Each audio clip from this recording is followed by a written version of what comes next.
కళ్యాణాంతరంగ శ్రోతలకి నమస్కారాలు. నన్ను ఆదరించి ప్రోత్సహిస్తున్న మీ అందరికీ ధన్యవాదాలు. కాలేజీలో చేరడం, లెక్చరర్స్ అంతా తమతో కలుపుకోవడం కొంచెం అలవాటైపోయింది. కామేశ్వరి మేడం ప్రభావం నా మీద చాలా ఉండేది. నా కట్టు, బొట్టు, నడవడికలపై అన్ని విధాలుగా ఆవిడ ఆదర్శంగా నిలిచారు. ఆవిడ చక్కగా మంచి హుందాగా చీర కట్టుకోవడం, ముడి వేసుకోవడం అట్లా తయారయ్యేవాళ్ళు. ఈ కథలు, కవితలు అయితే చెప్పనే అక్కర్లేదు. ఆవిడ ప్రభావంతో నేను కూడా జడమ అనేసి ముడి వేసుకోవడం మొదలెట్టాను. అట్లాగే ఆవిడకి జాతకాలు చూడడం, ప్రశ్నకి సమాధానం చెప్పడం ఇట్లాంటివి కూడా ఆవిడకి ఆసక్తి ఉండేది. కాలేజీ అవర్స్ అయిపోయినాక మేము కొంతమంది ఉండిపోయి కాలేజీలోనే స్టాఫ్ రూమ్లో ఈ కొన్ని అతీత శక్తుల గురించి మా commerce lecturer part timer Ramadevi ఉండేది. తను చెప్తూ ఉండేది కొన్ని. ఈ స్టవ్ మీద ఏదన్నా అనుకొని వేలు పెడితే అది కదులుతుందని, ఒకసారి కదిలితే అవునని, అట్లా ఏదో అప్పటికి నమ్మకాలు, అదొక ఆసక్తి, కొంత కాలక్షేపం. అట్లాంటివన్నీ కూడా కొన్ని ప్రయోగాలు స్టాఫ్ రూమ్లో చేసేవాళ్ళం. తర్వాత విహారయాత్రలకి నన్ను కూడా తప్పకుండా తీసుకెళ్ళేవాళ్ళు. నాకు బాదరబందీలు ఏవి లేవు కదా, అందుకని వెళ్ళేదాన్ని. శ్రీశైలం స్టూడెంట్స్తో వెళ్ళాను. అదొక పెద్ద ఎక్స్పీరియన్స్. మా ఇంటి ఎదురుగా ఉండే సుభద్ర నాతో పాటు వచ్చింది. నల్లమలై అడవిలో బస్సులు ఆగిపోవడం, ఒక బస్సు వెనకాల ఒకటి, ఆ తర్వాత చేరడం కష్టం అవడం, ఇవన్నీ చాలా బాగా గుర్తుండిపోయినాయి. అక్కడ దర్శనము, పిల్లలతో కలిసి, నేను పిల్లల కోడిలాగా నా చుట్టూతా స్టూడెంట్స్ ఉండేవాళ్ళు. అది చాలా ఆనందించే సమయం అన్నమాట. అట్లాగే స్వరాజ్యలక్ష్మి గారు స్టూడెంట్స్ అందరికీ కలిపి ఎక్స్కర్షన్ ఏర్పాటు చేసి గండిపేట, కుతుబ్ షాహీ టూమ్స్ అక్కడికి తీసుకెళ్ళడం, ఆవిడే అందరికీ వంటలు వండించి అందరికీ అక్కడ వడ్డింప చేయడం, పిల్లలందరికీ, అంటే పిల్లలతో వెళ్తే ఎప్పుడు కూడా మనం ఎంజాయ్ చేసేందుకు వీలు ఉండదు కదా, వాళ్ళ మీద కాస్త నిఘా ఉండాల్సిందే. ఒకసారి అయితే నాగార్జున సాగర్ ఎక్స్కర్షన్ గుర్తుండిపోయింది పూర్తిగా. అక్కడికి చాలామంది స్టూడెంట్స్ వచ్చారు, లెక్చరర్స్ వచ్చారు. అందులో నేను కూడా ఉన్నాను. అప్పుడప్పుడే చేరానేమో, నాకు ఆ స్టూడెంట్స్ని ఎక్కువ కమాండ్ చేయడం పెద్దగా చేతనయ్యేది కాదు. ఒక్కొక్కళ్ళని ఈ పిల్లలేమో ముందుగానే వాళ్ళకి మగపిల్లలతో ఏం ఏర్పాట్లు చేసుకున్నారో వాళ్ళు కూడా దిగబడ్డారు. ఒక్కొక్క రూము కొంతమంది పిల్లలకి అలాట్ చేసి వాళ్ళతో పాటు లెక్చరర్స్ ఉంచారు. రూములకి వెనకాల తలుపులు ఉన్నాయని మాకైతే తెలియదు, ఆ పిల్లలకి తెలిసింది.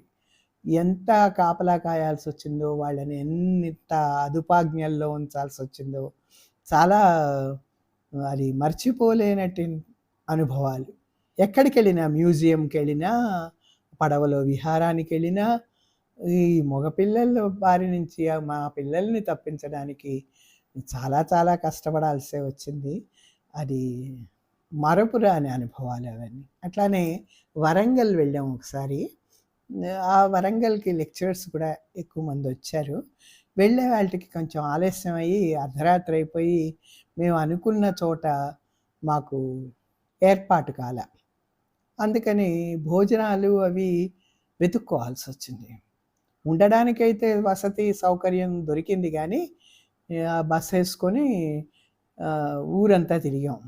ఒక చోట ఒక అన్నసత్రం కనిపించింది. అక్కడ అప్పటికప్పుడు వాళ్ళు ఇంతమందికి వంటలు చేసి పచ్చడి, పప్పు, పెరుగుతో భోజనం పెట్టారు.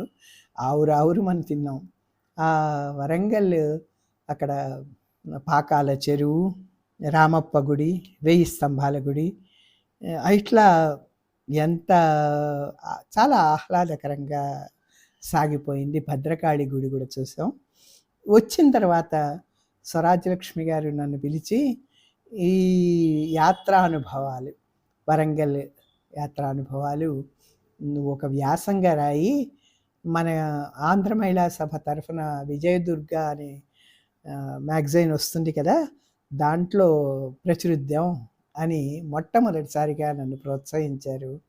అది నేను రాయడం, ఆ ఫోటోలతో సహా ప్రచురించడం, అచ్చులో నా పేరు చూసుకొని చాలా ఆనందించాను. అదొక మరపురాని అనుబంధం. అట్లాగే నాటకాలు కాలేజ్ డేస్కి వేయించడం, తంజావూరు విజయం ముఖ్యంగా నాన్ డీటెయిల్డ్గా ఇంటర్మీడియట్కి ఉండేది. అది అనుమతి తీసుకొని ముదిగొండ శివప్రసాద్ గారిది, దాన్ని నాటకంగా నా చేత మలిపించారు స్వరాజ్యలక్ష్మి గారు. ఆవిడ కూడా పక్కనుండి నాకు సహాయంగా పిల్లల్ని ఎన్నుకోవడం దగ్గర నుంచి ప్రదర్శన వరకు చాలా శ్రమపడ్డాం. కానీ అద్భుతంగా వచ్చింది. చాలా మెచ్చుకున్నారు అందరూ కూడా. అట్లా నాకు ఇంకొంచెం గుర్తింపు వచ్చింది. అదేవిధంగా కాలేజీలో సాంఘిక సేవా కార్యక్రమాలు ఉండేవి. అవి ఎన్ఎస్ఎస్ అనేవాళ్ళు, నేషనల్ సోషల్ సర్వీస్. దానికో ఇద్దరు లెక్చరర్సు ఇన్ఛార్జ్గా ఉండి సహాయంగా కొంతమంది పిల్లలు, నాన్ టీచింగ్ స్టాఫ్ కూడా ఉండేవాళ్ళు. కనకమణి గారు, రమాకళ్యాణి గారు దానికి ఇన్ఛార్జిగా ఉన్నప్పుడు నాకు చాలా ఆసక్తి. అందుకని నేను వాళ్ళతో చేరాను. పైగా పార్ట్ టైం కదా నేను. నాకు కాలేజీ నుంచి వచ్చిన డబ్బులు తక్కువే అయినా అక్కడ రమాకళ్యాణి మేడం మాకు సహాయంగా చెయ్యి, నేను నా అమౌంట్ నీకు ఇచ్చేస్తానని కూడా ఆవిడ చెప్పడం ఒక కారణం. అట్లా వాళ్ళతో కలిసి అన్ని యాక్టివిటీస్లో పాల్గొనేదాన్ని. జీడిమెట్ల క్యాంప్కి వెళ్ళాం. అక్కడికి నేను వెళుతున్నానని తెలిసి మా స్టూడెంట్స్లో చాలామంది వాళ్ళు కూడా వస్తామని సిద్ధమయ్యారు. కానీ ఇళ్లల్లో ఒప్పుకోని వాళ్ళు కూడా ఎక్కువ మంది ఉన్నారు. ఇక నన్ను తీసుకెళ్ళి వాళ్ళ చేత వాళ్ళకి అమ్మా నాన్నలకి చెప్పించి వాళ్ళ అనుమతి తీసుకునేటట్టుగా చేసి, ఇంకా ఆ పిల్లల అభిమానానికి నేను లొంగిపోక తప్పలేదు. వాళ్ళల్లో సరోజ అని ఒక అమ్మాయి ఉండేది, స్పాంజ్తో బొమ్మలు తయారు చేసేది. ఆ అమ్మాయి అయితే ఇంట్లో వద్దన్నారని ఆత్మహత్యా ప్రయత్నం కూడా చేసిందని విన్నాను. ఆ అమ్మాయికి కాస్త కౌన్సిలింగ్ అది చేసి అదొక అనుభవం. అట్లా విజయలక్ష్మిని, బాల అని ఇట్లా కొంతమంది చాలా దగ్గరయ్యారు. జసింతారాణి ఇట్లా వాళ్ళంతా కూడా నాతో పాటు ఈ సోషల్ సర్వీస్ యాక్టివిటీస్లో పాల్గొనడం. ఆ జీడిమెట్ల క్యాంపు అక్కడ శ్యామలరావు గారని ఆ ఊరి పెద్ద, ఆయన మాకు ఆతిథ్యం ఇచ్చారు, పిల్లలందరినీ ఆదరించారు. మేము పాల పొడి తీసుకెళ్ళి తయారు చేసి అక్కడ వాళ్ళకి పంచిపెట్టడం. కానీ వాళ్ళెవరు తీసుకోలే మొదట. ఇదేదో కలిపి ఇస్తున్నారని చెప్పి అపోహపడ్డారు. వాళ్ళ ముందర మేము కూడా తాగడం, వాళ్ళతో కలిసిపోయి పనులు చేయడం, చేయించడం, మా పిల్లలు చదువు చెప్పడం, మాట్లాడలేని వాళ్ళతో మాట్లాడించడం, ఇట్లాంటివన్నీ చేయడం చాలా మంచి అనుభవం. రాత్రి అయ్యే వాళ్ళకి మాతో పాటు నాన్ టీచింగ్ స్టాఫ్లో వర్ధని గారని వచ్చారు. ఆవిడ ఎంత చక్కటి కబుర్లు చెప్పేవాళ్ళు, కథలు చెప్పేవాళ్ళు. ఆవిడ జీవితంలో ఎంత విషాదం ఉన్నా దాన్ని తను అనుభవాలుగా మార్చుకొని ఎంత చక్కటి ఉపదేశాలు మాకు చేసేవాళ్ళు. అందరం గుండ్రంగా కూర్చొని అవి వినడం. కుసుమ అనే ఒక అమ్మాయి ఉండేది. వీళ్ళందరూ కూడా అంటే పిల్లలు వాళ్ళ మనస్తత్వాలు ఒకళ్ళ మీద ఎక్కువ, ఒకళ్ళ మీద తక్కువ, కొంచెం ఎక్కువ మాట్లాడినా, తక్కువ మాట్లాడినా వాళ్ళు కాస్త ముభావంగా ఉండడం, అట్లాంటివన్నీ కూడా ఒక్కొక్కళ్ళ మనస్తత్వం ఎట్లా ఉంటుందనేది చాలా చదవడానికి నాకు అవకాశం దొరికింది అక్కడ.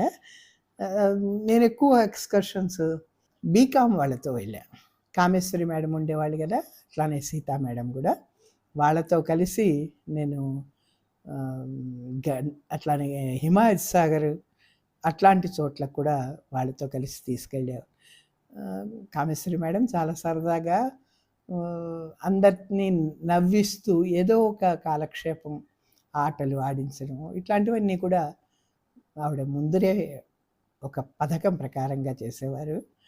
అందుకని ఈ విహారయాత్రలన్నీ కూడా నాకు చాలా నేర్పినాయి. అసలు గండిపేట, కుతుబ్ షాహీ టూమ్స్ అవైతే మర్చిపోలేనటువంటివి. పిల్లల్ని వెతుక్కొని తీసుకురావడం. ఎక్కడ పడితే అక్కడ ఉండేవాళ్ళు అక్కడి నుంచి తీసుకురావడం అట్లా. ఇట్లా అనేక వ్యాపకాలతో కాలేజీలోనే కాకుండా బయట కూడా స్టూడెంట్స్‌తో గడపడం. పిల్లలు బయట నిలబడి నేను కాలేజీకి వచ్చేటప్పుడు పూలు ఇచ్చేవాళ్ళు. మేడం మీరే పెట్టుకోవాలి అని. నాకసలు చేతుల నిండా గాజులేసుకొని గలగల్లాడుతూ పూలు ఎక్కువ పెట్టుకోవడం ఇట్లాంటివి నచ్చేవి కావు. తీసుకెళ్ళి టేబుల్ మీద స్టాఫ్ రూమ్‌లో పెడితే ఎవరో ఒకళ్ళు తీసుకునేవాళ్ళు. అమ్మాయి ఏడుస్తూ కూర్చునేది. ఇట్లాంటివి కూడా. తర్వాత కొన్ని చోట్ల కొన్ని సందర్భాల్లో కొంతమంది ఉత్తరాలు రాయడం పిల్లలు మారు పేర్లతో ఫోన్లు చేయడం, చేయించడం. మీరు ఇంగ్లీష్ మీడియం వాళ్ళతో ఎక్కువగా కలిసిమెలిసి తిరుగుతున్నారు. మీకు తెలుగు మీడియం వాళ్ళంటే నచ్చదు. మిమ్మల్ని అభిమానించేది తెలుగు మీడియం వాళ్ళే అని ఇట్లాంటివన్నీ కూడా వాళ్ళ ఉత్తరాల్లో రాయడం. నేను కట్టుకున్న చీరల గురించి వాళ్ళు చేసేటువంటి కామెంట్స్ ఇవన్నీ కూడా అసలు ఆ ఉత్తరాలు ఎక్కడి నుంచి వస్తున్నాయా అని ఆరా తీసాం కూడా. కామేశ్వరి గారి మరిది ప్రకాష్ అని ఉండేవాడు, బాచి అంటారు. అతను చాలా చోట్ల ఆ ఇచ్చిన అడ్రస్ కనుక్కుంటే ఎవరు లేరు. ఇట్లా అనేక అనుభవాలు, అనేక జ్ఞాపకాలు. ఇవి కొన్ని మాత్రమే ముఖ్యమైనవి, బాగా గుర్తున్నవి మీకు చెప్తున్నాను. మిగతావి తర్వాతి భాగంలో వివరిస్తాను. విన్నందుకు సంతోషం.